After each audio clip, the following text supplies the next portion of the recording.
We will now reconvene into open session at 5:42.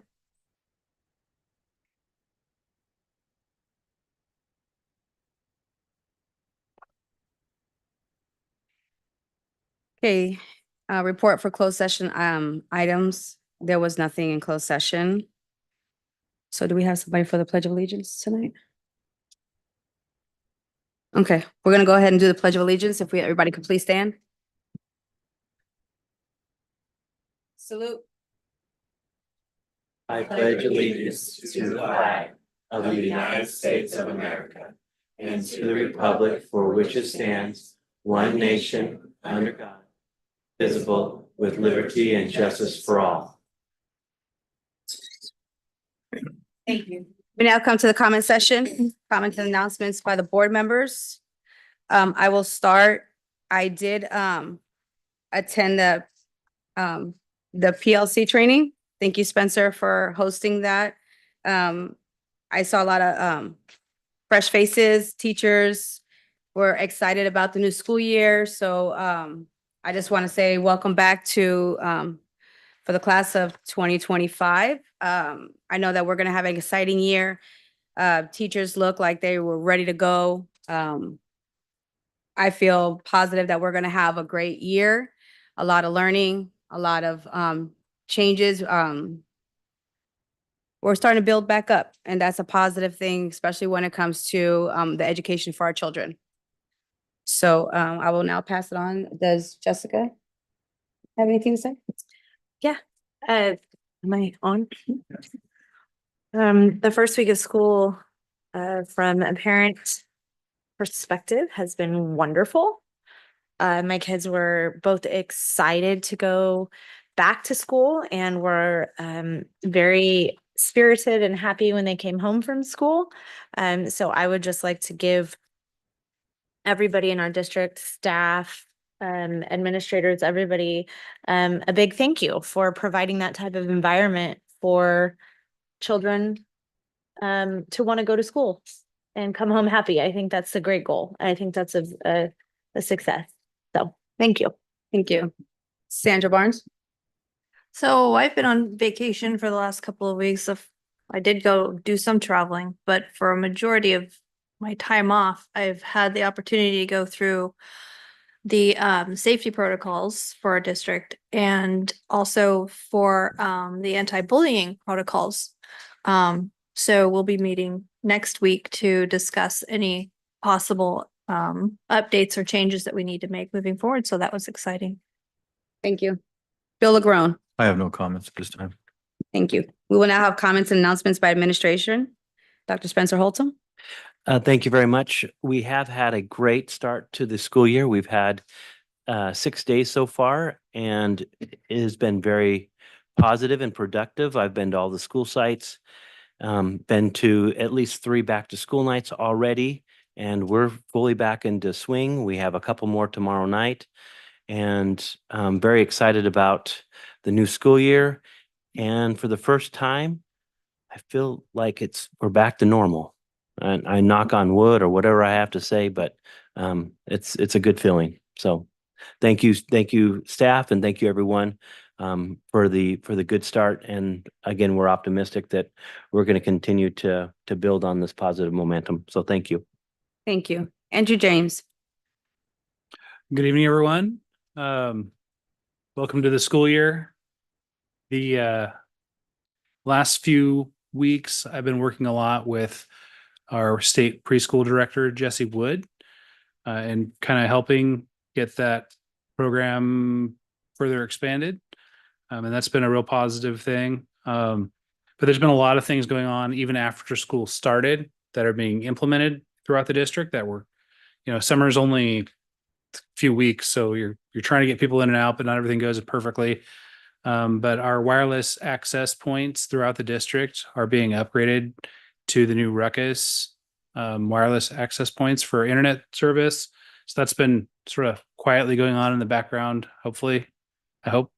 And also the new audio visual system at the studios is just about complete. We have installed a rear projection screen, so the projector is behind it. So when it's daytime, it's still really bright and light. So you don't have to turn all the lights off to be able to see it. Additionally, we've installed a new sound system there. So when they're doing dramatic plays and different things, musical performances, they'll have a more appropriate sound system to be able to do those things. But everybody in the business office has been going like mad, seems like all summer. So we're excited school has started and looking forward to a good year. Thank you. Troy Cox. Well, good evening, everyone, and welcome back to another school year. I did provide an overview of curriculum and instruction. Summer is a busy time for our department and many departments at the district office. You can see we had new teacher orientation week. We had a 3-day administrative retreat with WestEd that included our preparation for our PLCs and our preparations for our Welcome Back Day, which was a great success. We've received quite a bit of positive comments on the food trucks that we were able to utilize this year. So it was a great way for us to have kind of an area to visit and take a break during lunchtime. So that was real successful. We look forward to maybe mirroring that in the future. And then also tonight, there is the final combined LCAP up for submission, which will close out our 24-25 LCAP tonight. Thank you. Thank you. Holly Gutierrez. Hi, good evening. I was able to go out to all the schools over this week and it's been great. Kids are happy, staff's happy. I got to see Wyandotte just a little bit in the morning and there were so many parents on campus and excited to be there.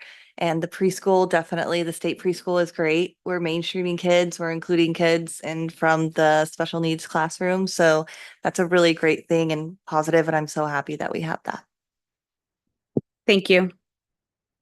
We will now have comments by the public. At this time, the board will extend an invitation to interested parties who wish to speak on matters which are school related. For those attending remotely who wish to comment, raise your hand, use the raise your hand button to be called on to speak. Comments will be limited to 3 minutes per person and 20 minutes per subject.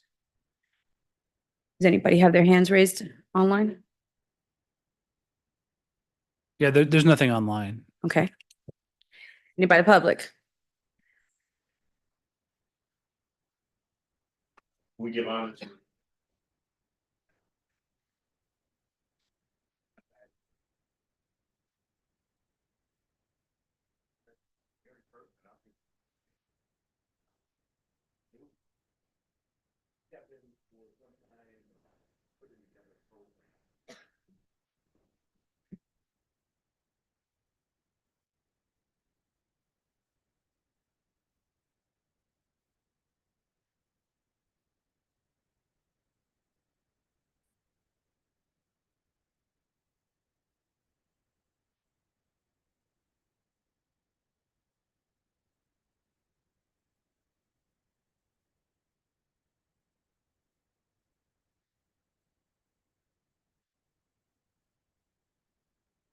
An alternative youth intervention program in the district.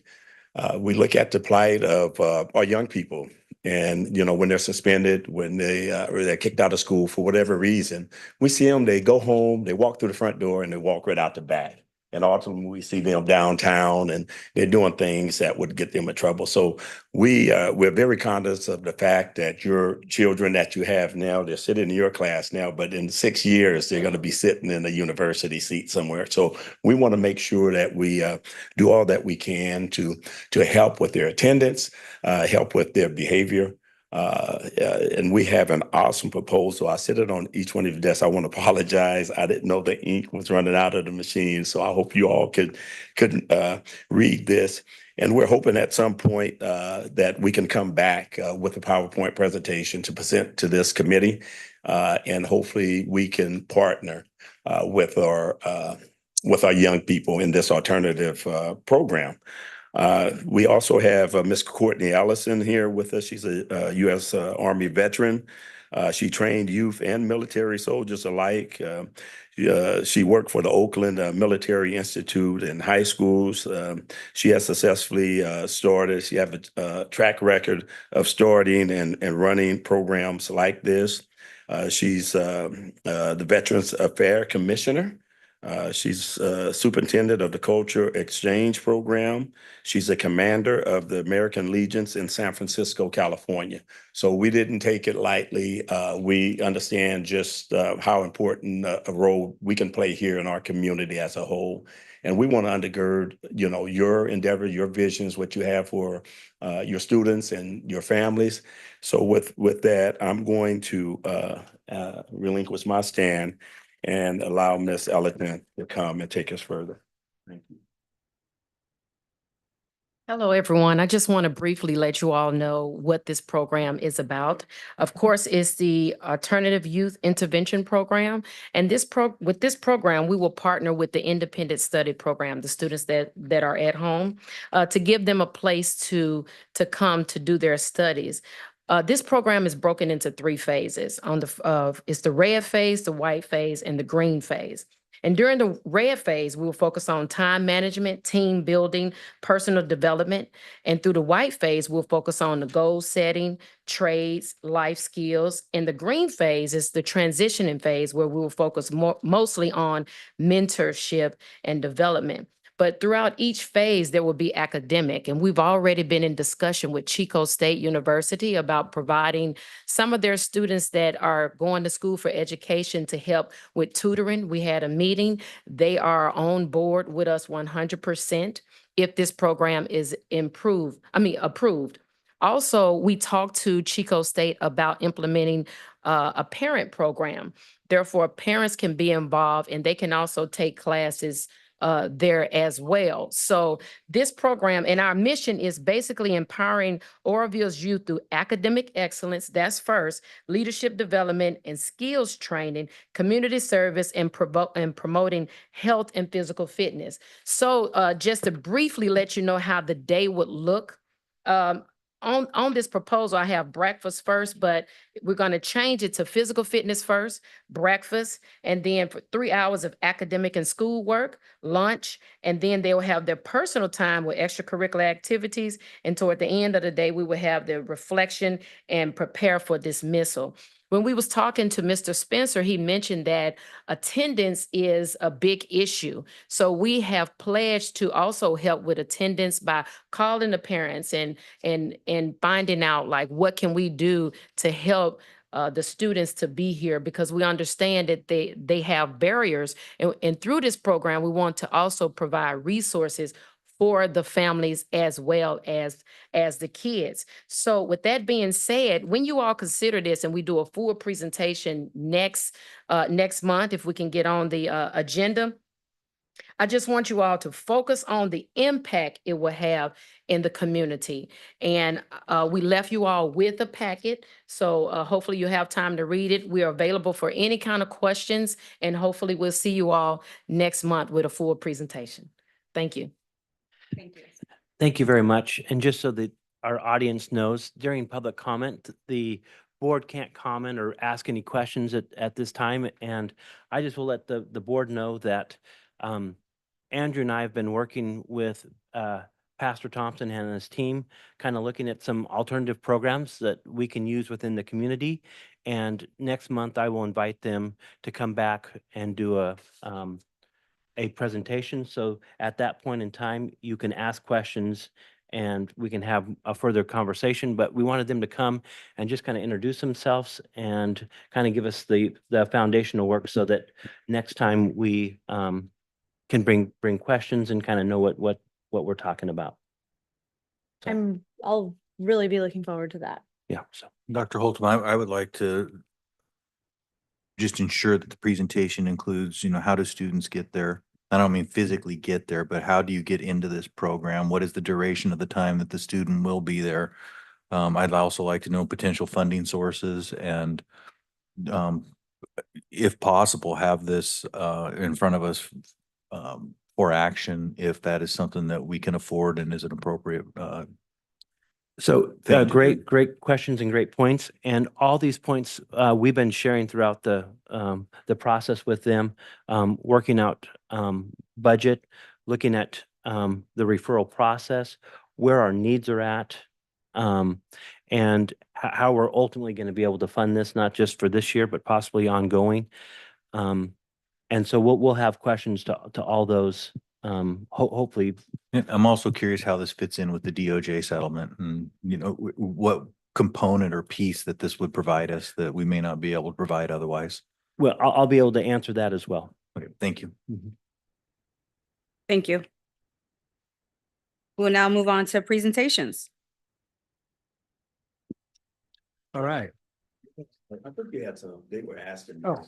let's see, a couple comments if it's okay. Yeah, of course. Open session.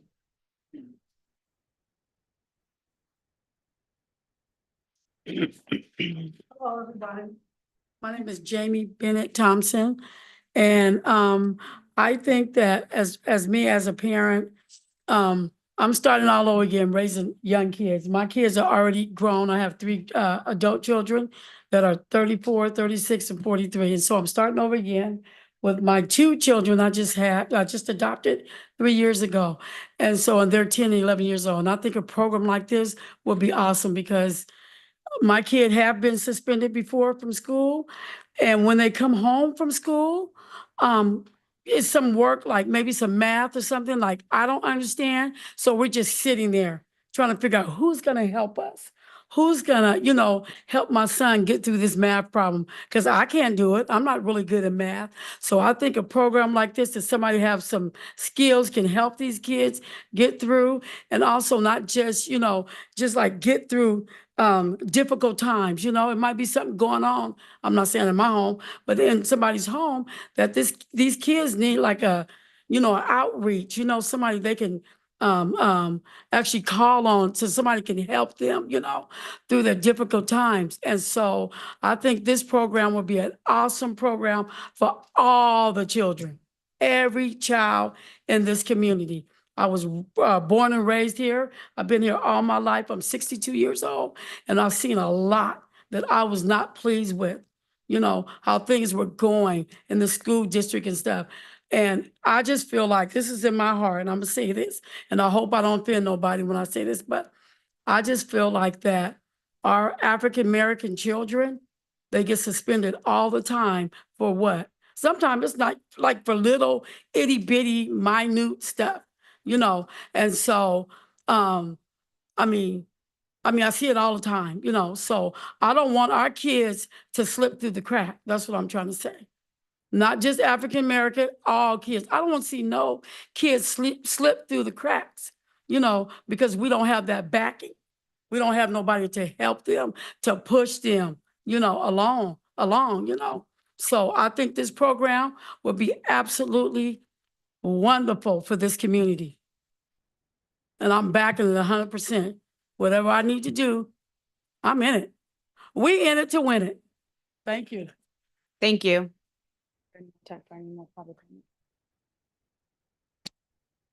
We do have time for one more if there's anybody else that would like to come up for public comment.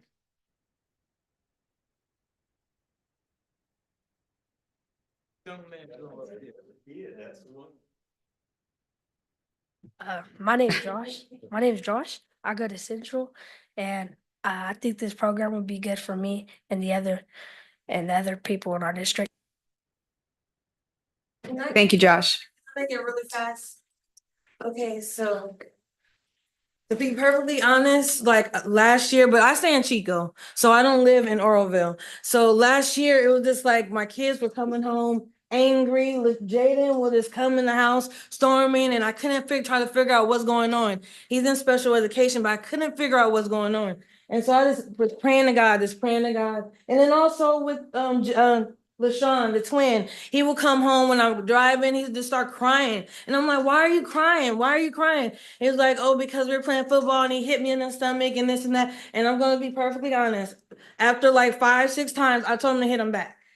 I did because he just kept crying. I told him to tell the teacher. The teacher wasn't doing nothing. And then when he did hit him back, the principal came to me and said, "Oh, well, LaShawn hit someone." And I said, "Yeah, I told him to do that." And he was like, "Okay, well, we don't want to do that, but we're going to work it out." But it still seemed like there's like some kind of friction in this whole system with the my twins, like little girl, she comes home. We didn't start last week. We started Monday. And since we came home, like she has an attitude. LaShawn's pouting and like I just can't figure out what's going on. And so last year I was like, man, I really want to homeschool him, but I'm going to school. So who am I going to use? God, who can I ask for help? And then God spoke to me and told me, First Lady, Miss Deborah Thompson. And I was like, how's she gonna go? How's she gonna watch the kids? She ain't gonna want to watch the kids. But then it just all came around to where I kind of mentioned something to her, and she was like, "Oh yeah, well, I am a teacher. I'm a retired teacher, and this and that." So I was like, "God is good." But mind you, we don't stay out here. We stay all the way in Chico. So if that program do come, like I really would like to get all three of my children involved. I know, yes, but it's okay. It's okay. I'll learn. I'm gonna learn how to just manage through it because I am a single parent and just work through it or whatever. And I really have been in contact with the principal at Chapman Elementary School. And my middle son, he goes to Marsh. So thank you guys. Thank you so much. Want to move on? Okay, thank you so much for that presentation as well as the comments that came about. We'll now move on to presentations. All right. So I've handed out. I'm not sure who all is left staying. And thank you for coming. You're welcome to stay for the duration, but we know a lot of you have school tomorrow, so thank you for coming. Love seeing people in here though. Right? It's nice to have people in here. It's refreshing. Kim needs one too. Okay, my last one again. So what I handed out and what the board should all have copies of is our current enrollment. The blue line on the chart shows our enrollment on the 6th day of school, traveling to Seabed's Day, which is a day in October, which is our official count for enrollment for the year. Yeah, this is August through a certain day in October because it's or a certain week in October. It's a time span. So I took the 6th day of our enrollment this year in orange and in gray dashes. The one with the gray dashes shows the trend line for what we projected we would be at. So you can see it's a pretty steep line, right? And if we followed the same trend as last year, we're going to end up closer to 1955 as opposed to 2013. See that difference there? Between the gray dotted line and the orange line. The orange is going to be, the actual is 1919. We're at 1919 today, as of today right now, which is the 6th day of school. If we follow the same trend as last year, followed the same pattern, we'd be the orange line. And we would end up with 1955 for our enrollment. We projected, yeah, Or I mean, yeah, almost 100, or yeah, 199. And the gray line would be if we're trying to reach what we projected in the budget. Okay, so the budget we projected a 2% decline to get to 2013. 1955 represents about a 5% decline in enrollment. So our enrollment is down this year by about 3% more than we had expected. So I will say so we're low by about 58 kids. I will say this is the time of year that almost kills off Dr. Holtum every year. Because our enrollment doesn't really ever follow a smooth trend and kids show up later. They all show up after Labor Day. So we're hoping for more students to show up and being enrolling in our programs. And another thing that's been hamstringing our enrollment is that we've had a lot of people out sick, especially office managers who help get the kids enrolled and through the process and started at the schools. Additionally, our independent family learning center has, so we know they have some students who aren't yet in the system, who aren't being counted. So we're hopeful that some bodies materialize.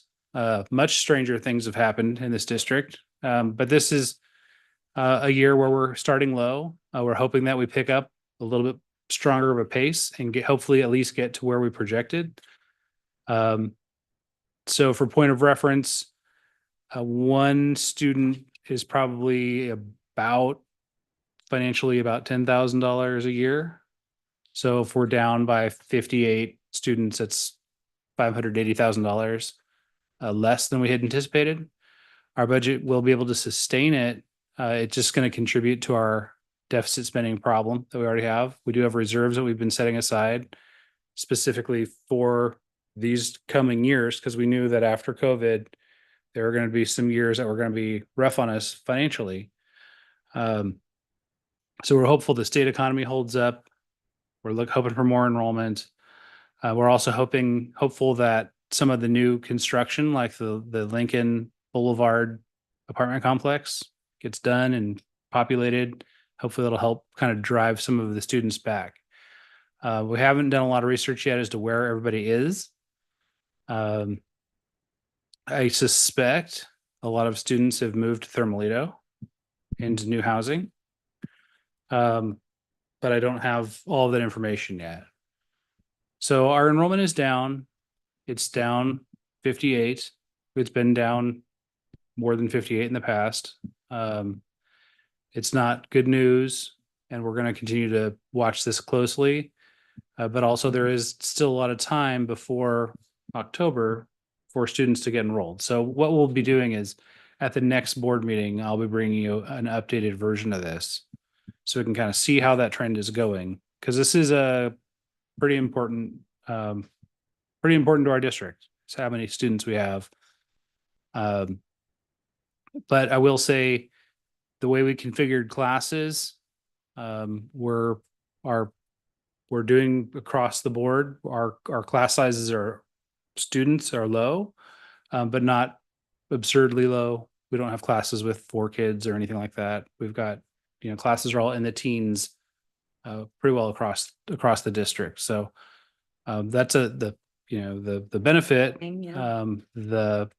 The negative side is, we're hoping for, 50 to 60 more kids. So the Lincoln project, a couple months ago, I drove down there and spoke with the construction managers. In that project, there are 66 units in that complex. Approximately 40 of them are 3-bedroom apartments. The other 26 are 2-bedroom. They said that they plan on turning over the keys sometime late October, early November. And so we may see an uptick from those. Like I shared with you earlier, from day one of last week to today, we've seen 100 new students enroll from the first day of school to today. Now, we've been picking up anywhere from 10 to 25 kids per day. That trend is starting to slow down a little bit. But like Andrew shared, we have a number of kids that are in the queue, meaning they're in the process of enrolling. I know that we currently have 9 independent study kids that are just completing their paperwork to enroll into that program, and those kids will be part of our count. So that there's 9 right there. On Monday, Stanford had 11 kids that were still going through the process of enrollment. A lot of the kids that haven't been enrolled yet are awaiting things like shots and things like that. And they can't be enrolled. They can't start kindergarten until they've completed some of that work. And so we are going to see probably a pickup of about 5 to 10 kids per day hopefully for the next week. And that's going to close some of this gap, but it's really unpredictable at this time. But we are hopeful that the Lincoln project will kind of help us close this gap and get us closer to this gray line. The other piece that I think is really important to point out is that we get funded based on our average daily attendance. And so if we have 2,000 kids in our district, but only 90% of those kids show up, we only get paid on the 1,800 kids. In the last couple of years, we've been trending kind of low for average daily attendance. We've been in like 88%, 89%. Our district goal this year is going to be 95%. We're doing a lot of our incentives that are all built around that 95%. I'm currently getting banners made for all the campuses to let the parents know that that is our goal. And we're going to be tracking that attendance so that parents know that they are making an impact when their kids come to school. And we think that if we improve our attendance, not only will our academics improve because our kids are coming to school more often, but we'll be able to have a higher percentage of attendance that we can then be funded on. And so that's going to be another way to hopefully close that gap of our lower projected enrollment. Yeah, and to compound on what Spencer's talking about, if you have our ADA percentage goes up by 3%, and we've lost 3% of students, it gets you fairly close to the same ADA funding number, because that attendance percentage is important and has a huge impact on how much we get funded. So focusing on getting students in seats a lot of the time is one of the ways we can combat this, for sure. Spencer, I wouldn't mind seeing any updated figures you might have on the Friday updates. Sure, absolutely. Does the board have any more questions? Thank you, Andrew, for that presentation. We're going to go ahead and move on to the action session. Public comments on action items. The board will extend invitation to interested parties who wish to speak on items that are listed on the agenda. For those attending remotely who wish to comment, please use the raise your hand button to be called on to speak. The Brown Act does not allow the governing board to discuss or take action on any item that is not on the posted agenda. Comments will be limited to 3 minutes per person and 20 minutes per subject. Does anybody have their hands raised? No, they do not. Thank you. I'm going to go ahead and move on to the consent agenda.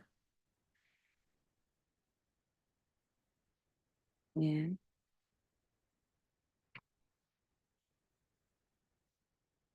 Can I get a motion to approve the consent items on the agenda? So moved. Can I get a second? A second. All those in favor? Aye. Any noes? Any abstain? Passed with 4 yes votes. We're going to go ahead and go to new business. Approve proposal agreement for school facility consulting services.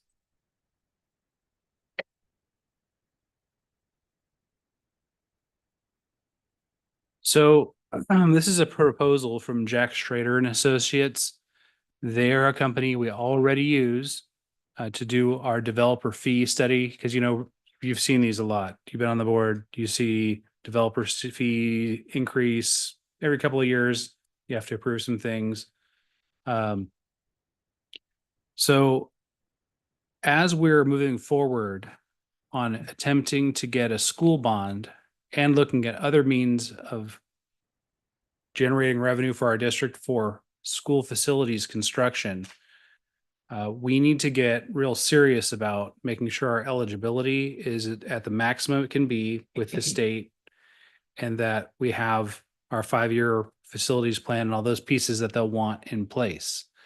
The state not only has matching funds, but they also have special funds for buildings that are over 70 years old, which we have some in the district. The main part of Central is over 70 years old. And so is the district office. It was built in the parts of it where I think the main part of it was built in the 40s. Essential? So this is a proposal from Jack Schrader and Associates for them to help us using their professional services to get our eligibility with the state, all in line and ready to go. And if we are able to secure a bond at the next election on Measure E, then we'll be able to use matching funds as well. And that money could be in the tens of millions of dollars from the state For facility upgrade. for facility upgrades. So that's what the contract I've put before you. I met with Jack Schrader and Associates a few weeks ago to talk through this. And also on the ballot this year is, what's it called? Prop 2? Is that what it is? Prop 2 is a state facilities bond proposition that if that passes, we will also need to have help making sure that we are in line to get the money. So that's what we're doing here. This is to help us get everything squared up, get in line so we can be somewhere and competitive on getting some state funds to help support our local funds. Thank you. Does the board have any questions? Okay, this is an action item. Can I get a motion to approve the proposal agreement for school facility consulting services? Make a motion, we approve the item as agendized. Can I get a second? Second. All those in favor? Aye. Any noes? Any abstain? Passed with 4 yes votes. Adopt resolution 242502, proposition 2. So this is a resolution supporting Prop 2, which is on the state ballot. And again, Prop 2 is a proposition that's going to generate some facilities funding for schools in California. And we would like our board to put the statement out that we support this proposition. There's there's tens of millions of dollars on this proposition, including 600 million that has been designated for CTE programs throughout the state. And one of our priorities with Measure E, the bond that the district will be going out on, specifically is tied to a possible CTE program. And so, like Andrew shared a resolution saying that, yeah, this is something that we support because this would be in line with the district goals of CTE upgrades and facilities. Thank you. Does the board have any questions?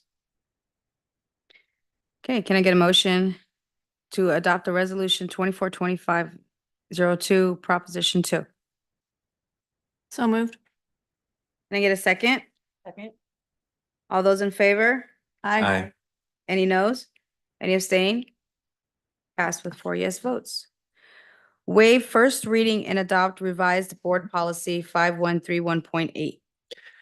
So it is recommended that the first reading of the revised board policy 5131.8 mobile communication devices be waived and the policy adopted as presented. What we're bringing forward tonight is we brought forward a board policy that restricted cell phone use during the day at our school sites. The rule was essentially off and away. There was 4 ways that kids could have their cell phones out and be okay. One would be if they had staff or teacher permission. If they had an IEP that stated that they needed a mobile device. If they had a medical doctor's note saying that they needed it for medical reasons. And the last one was if there was a true emergency, like a lockdown and they needed to, get a hold of their parents. What we kept in that policy was that kids could have their phones out during non-instructional time. Well, there's a problem there. When people asked us, what does non-instructional time mean? It was very loose. And we found, after discussing it with the administration, after looking at other surrounding districts' policies, and also looking at what the governor is now proposing, which is really to take cell phones out of the instructional day.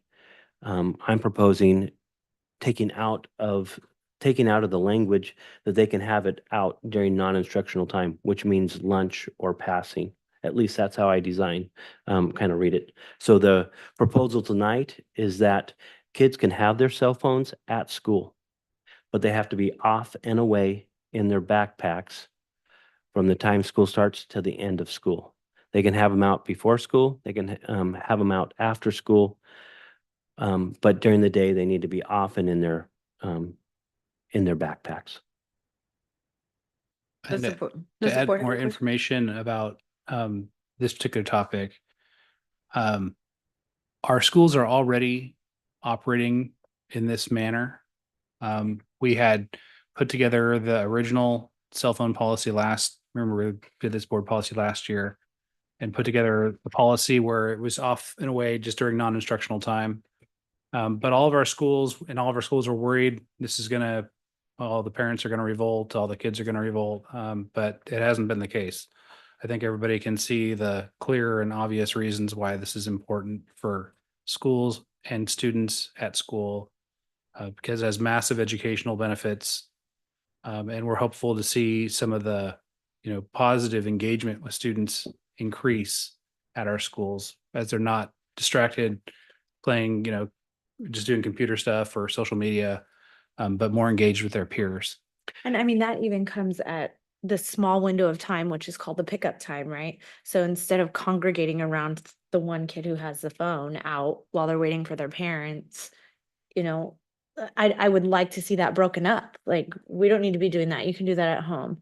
Let's interact in a social way. Let's talk to each other. Let's get our wiggles and our giggles out after school, right? And move on. So yeah, I understand we need to communicate with our kids after school. Hey, I'm gonna be late, right? Because class dojo doesn't always work, or they're on yard duty or traffic control, and I can't get a hold of the teacher. So there are benefits, and I agree, but I do agree that it is a distraction to have it on their person, in their pocket, or, somewhere in their fanny pack, whatever they're wearing during school time. They should be learning and playing and being children. And not only is it impacting the learning, but we also see that that is one of the biggest forms of communication, of negative communication, is during the day, social media, texting, things like that. It's unnecessary. And it's right? unnecessary, and we're trying to combat that Mhm. because it's a lot easier for our kids to say something disrespectful or unhealthy with their fingers versus, Well, and then furthermore, from personal experience, I don't know what other children have access to, which is The Apple Watches. doesn't agree with what I allow my children to have access to. And so those things, after school collaborating, it just would no, just not at all. Take it away entirely. Doing about the Apple Watches. So Apple Watches are the same because it's a mobile device. This doesn't just say cell phones, it says mobile communication. Can be. Absolutely, I can take calls, I can send texts with my Apple, so those are not permitted. They need to be off and away. And again, sometimes teachers do use personal devices for Cahoots or different things like that, but that's with teacher permission. And we also know that parents at times or kids are like, oh man, I forgot my lunch, or I forgot to tell my parent about I have practice after school. All they need to do is go to their teacher and say, maybe in passing or at an appropriate time saying, hey, do you mind if I call my parent real quick and let her know that I have practice after school? That's going to be still permissible because you're asking for permission and it's used in an appropriate way. And it's not, going to take away from our intent of being at school, which is to learn. Thank you. Does the board have any more questions? Okay. Can I get a motion to waive the first reading and adopt revised board policy 5131.8? So moved. Can I get a second? A second. All those in favor? Aye. Aye. Any noes? Any abstain? Passed with 4 yes votes. Curriculum and instruction, approve OCESD's 2024 to 25 combined local control and accountability plan. Thank you. So over the past 2 months, we have brought different sections of the LCAP. We brought the annual update, the budget overview for parents, and then the final draft of the LCAP. We had a couple minor touch-ups on the semantics, but there was no change on goals or actions or funding. Everything stayed the same. And to be in full compliance this year, November of this year of 2020, no, it would have been November of 2023. We had a new format for LCAP come out from CDE, as well as a new template along with that. So there's been quite a few districts in Butte County that have been working through this process, and this will be the last 24-25 LCAP that we bring to the board. So You promised, Troy? I pray for sure. Thank you. Does the board have any questions? I have one question. Goal 1, priority 1, sufficient instructional materials. Isn't that a Williams Act directive? Isn't that already baked into the law? Should it be in the LCAP? Or does it have to be in the LCAP because that's how we fund it? We, as far as it, they do overlap, but the way that the funding is done, it's not directly LCAP funded. It's funded from non-contributing.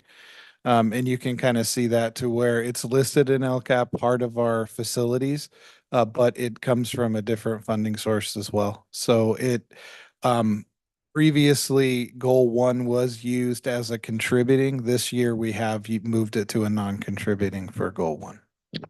And just to reiterate, Williams Act is something that we have to comply with, but Right. it's an unfunded mandate. So we still need to identify it as needed in the LCAP because LCAP is the Funded. funding source. Okay. Well, and to clarify, the LCAP isn't a supplement, not supplant type of document. It is its own sort of special animal that can cover some of the things we were already covering before. So it's not, there isn't that rule like in a supplemental program like Title I where you can't be doing what you were doing otherwise. The LCAP isn't like that. It's a little more funny and fuzzy. So it has these things that overlap, but that's just how it was designed. Thank you. Thank you. Does the board have any other questions? Can I get a motion to approve the OCSD's 2024-25 Combined Local Control and Accountability Plan? So moved.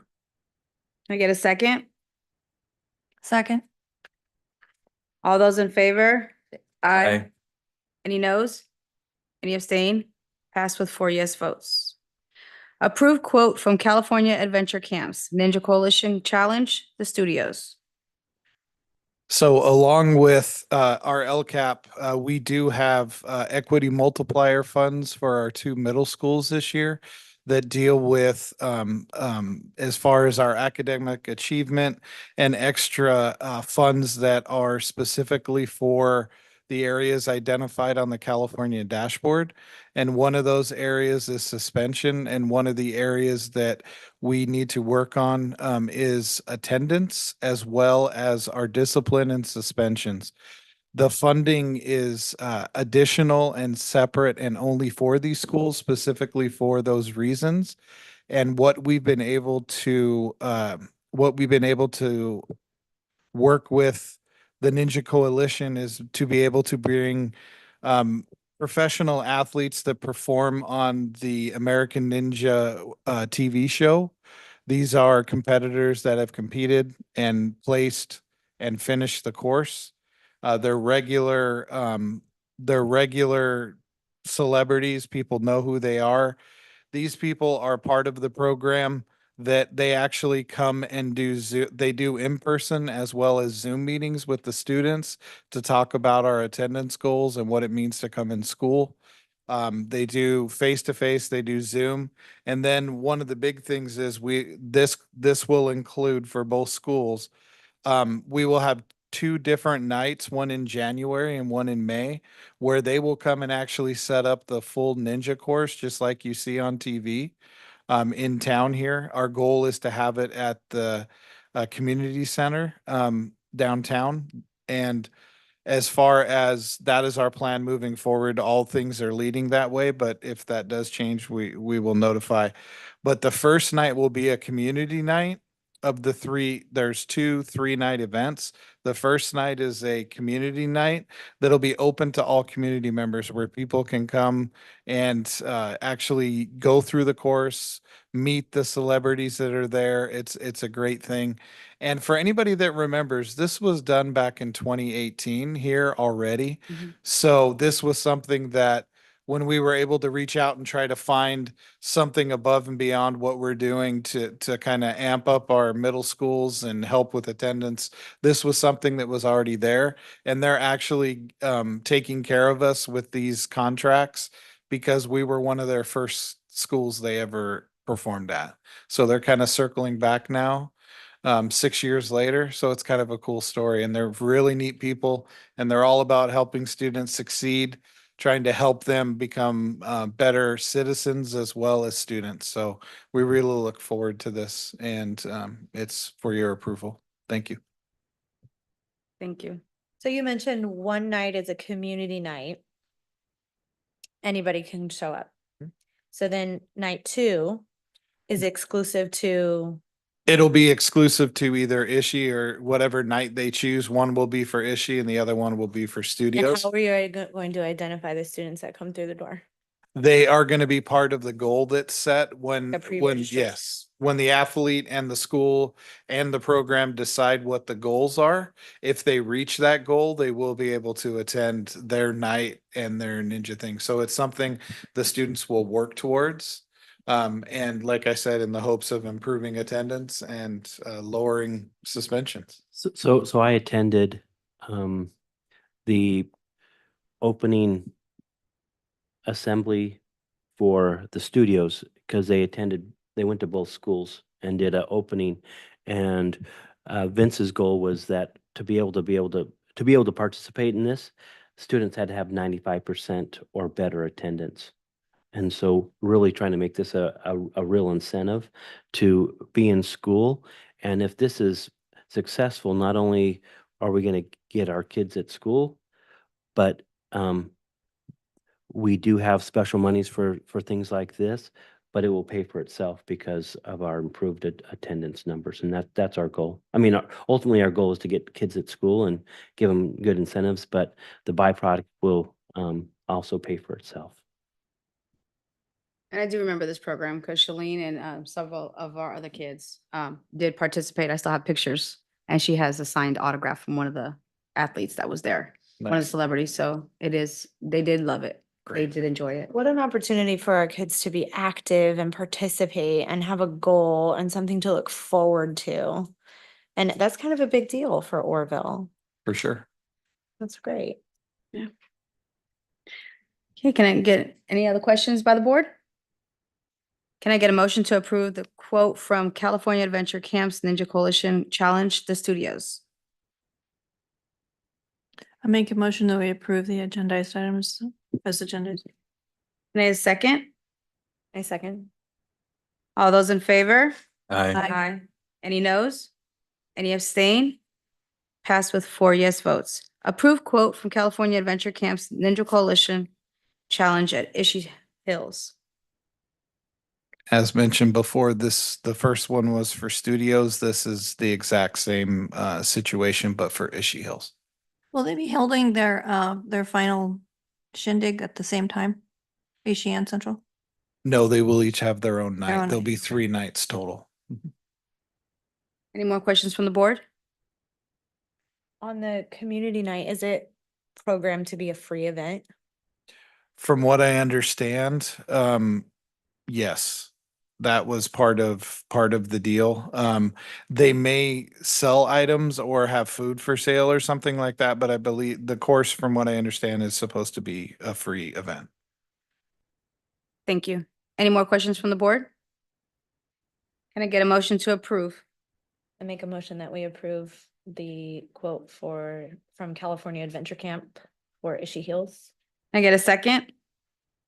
A second. All those in favor? Aye. Any noes? Any abstain? Passed with 4 yes votes. Personnel, approve request for leave of absence.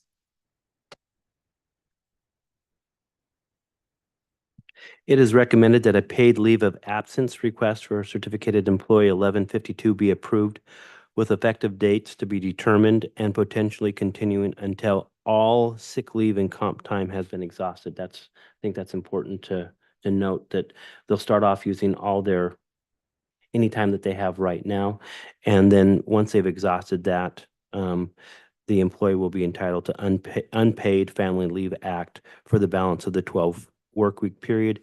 We don't anticipate it's going to go to that point.